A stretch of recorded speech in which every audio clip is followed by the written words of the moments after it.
Starting tonight and going through to Friday, June 9th, the Royal Winnipeg Ballet's Anna McCowan-Johnson Aspirant program will be showcasing their talents in a program that they call On the Edge. Made up of young, up-and-coming dancers, the Anna McCowan-Johnson Aspirant program is home to some of the best classically trained dancers who are making the transition from student to professional dancers. The performances this week will feature excerpts from the classical ballet literature as well as contemporary dance. Here to tell us more about On the Edge and the Aspirant program at the RWB, I am joined here over Zoom by Vanessa Léonard, who is the program director for the Anna McCowan-Johnson Aspirant program. Hey, Vanessa, it's nice to see you here over Zoom. Hey, it's nice to be here. I thought we'd start the conversation out by getting you to talk about the Aspirant program. Who is the program geared towards? How are the participants chosen? How long is it?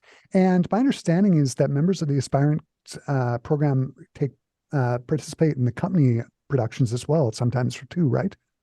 They do, yes. The Aspirant program it's a wonderful program. It's a 2-year program for postgraduate students who have graduated from either the Royal Winnipeg Ballet Professional Division or if they are at the level from other professional ballet schools as well throughout the country and actually throughout the world as well. It's a great program because we do spend a lot of time helping them transition by helping them with the audition process and also allowing them to gain some professional experience because they are involved in pretty much all of the big productions that the company does. So productions like Sleeping Beauty or Swan Lake, the Nutcracker, every year the aspirants are involved in that to help fill out the Corps de Ballet. So it's a great experience for them and really wonderful to put on their resume that they have that professional experience. Yeah, absolutely. And it's one of the things I was doing some reading about it. It's not just dance. It's also preparing for a professional career and all the things that go along with that, right?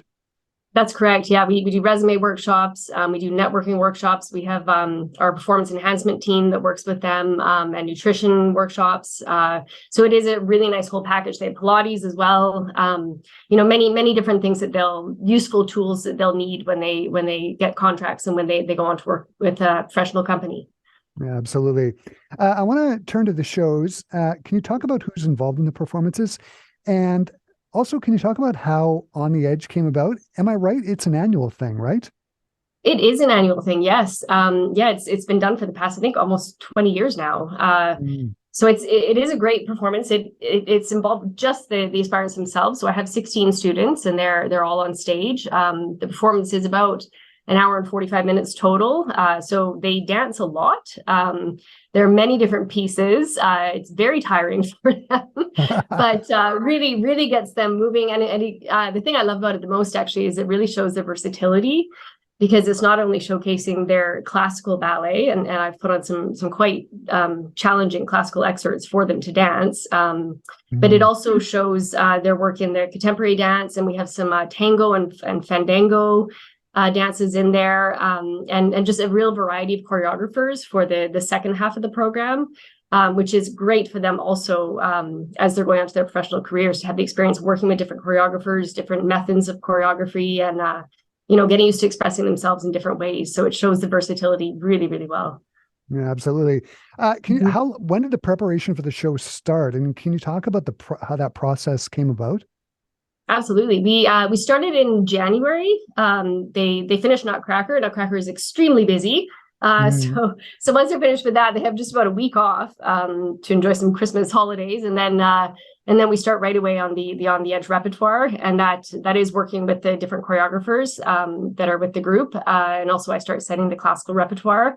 But then in and amongst that, actually, this year the company put on the production of Swan Lake, so we had to sort of set everything up early, and then they took about a 5-week hiatus from the preparation for On the Edge to perform with Swan Lake with the company. So that was challenging, but a really good experience because in the company that's often how things are done as well. You mount a ballet in September and you don't perform it until a whole year from then. So it's great to be able to do that. Right, right, right. So the performances tonight, Thursday, and Friday are going to feature, as you were saying, contemporary dance and classical ballet. Can you talk a little bit more about the specifics? What can audiences expect? And maybe can you talk about some of the excerpts that audiences might expect to see? Yes, definitely. We opened the performance with a pas de trois from the ballet The Fairy Doll.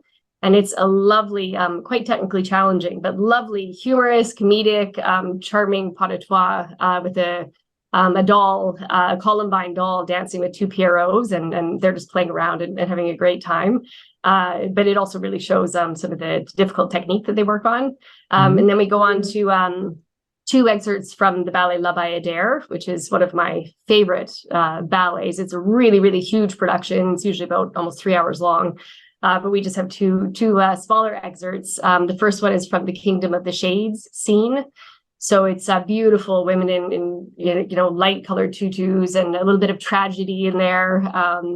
And then we go on to the wedding celebration from La Bayadère, which is another beautiful celebratory section, again, with lots of virtuoso and really beautiful dancing. And then after the intermission, we have six shorter pieces of contemporary dancing. They're all with different choreographers, almost all female choreographers, which I really am happy to say. And we actually have two guest choreographers that were able to work with the group this year. One of them is Leslie Telford, and she is from Vancouver, and she's worked with some of the biggest companies in Europe during her dancing career, and now is doing choreography for many, many companies around Canada and in Europe still. So we were very grateful to have her here to set a piece. And it's just an exquisite piece. It's absolutely breathtaking. Wow. So that's a wonderful piece. And then we have another solo by a woman named Portia Adams, who's a dancer with Le Ballet de Monte Carlo. And that's a really fun solo. She actually had choreographed it entirely through Zoom, though, because we weren't able to bring her in from Monte Carlo. It's a long way away, and she's actually dancing there in the company. So that was, challenging, but still a great experience for the dancers. And then also we have some, as I said, some Spanish pieces, and we have a piece called BPM by an aspirant. One of the aspirant dancers has done some choreography, so that piece is absolutely fun and energetic, and really different. They're all very, very different pieces. And is the Portia Adams is she involved in the Pathways to Performance? Can you talk about that? Yes, yeah, she is. I was really happy to be able to make it work. As I said, because she is still dancing. She's a professional dancer in Monte Carlo. But we were able to have her work with the aspirant dancers starting in September, and she actually set a solo on them that we used as part of their audition materials. So all of the dancers learned the solo, and they were able to film that and send to different companies to audition for their contemporary portion or their neoclassical portion of their auditions. And then the solo is really a wonderful piece. So we decided to put it in the On the Edge performance and to really showcase her, because she's done some lovely work. So we have two different dancers dancing that on opposing nights. And it's a really fun, exciting, technically challenging solo. It's fantastic. What do you expect audiences will hopefully take away from the performances this week? Well, I hope that they'll be just really inspired by dance and really excited by it, and excited to hopefully continue their journey with dance by seeing more performances next year. I mean, as I said, it's so, all the pieces are so different that I'm sure there will be something in there that will catch everybody's eye. And I'm actually curious to hear from different people what their favorite is, because I'm sure everybody will have a different favorite piece. But I just hope that they can enjoy the love of seeing dance and the privilege to see these dancers that are not yet stars, but up and coming stars. So it's exciting to see where they're going to go, and really looking forward to their futures.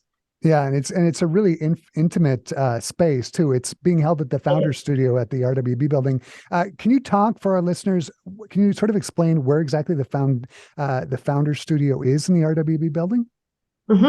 We have it's actually an incredible space. It is a really large studio that we use for classes and rehearsals and things like this. But then it can be transformed. There are some bleachers that come out of the wall that take up about half of the space. And we're able to bring in the legs and the wings. And it has a whole lighting grid and everything for us to really transform it into a theater. So it's a wonderful sort of multi-purpose space. And and the audience is quite close to the dancers. So they see every little thing. They even see the sweat coming down, which, you don't get to see that at the concert hall. You don't really get the full appreciation of how difficult it is. So I think it's an interesting experience to see it that intimately in such a small venue, but a really, really nice venue. And it's on the main floor of the RWB building on the corner of Edmonton and Graham, right? That's correct. That's correct. Yeah. Vanessa, the 2023 On the Edge performances sound like they're going to be just fantastic. All the best this week. And thanks for taking the time to talk to me today. This has been a lot of fun. It's my pleasure. Thank you. For our Classic 107 listeners, if you go to classic107.com, I've written an article about the Anna McCowan-Johnson Aspirant Program On the Edge shows and have provided a direct link to the RWB's website where you can find out more details. Vanessa, thanks again. Thank you.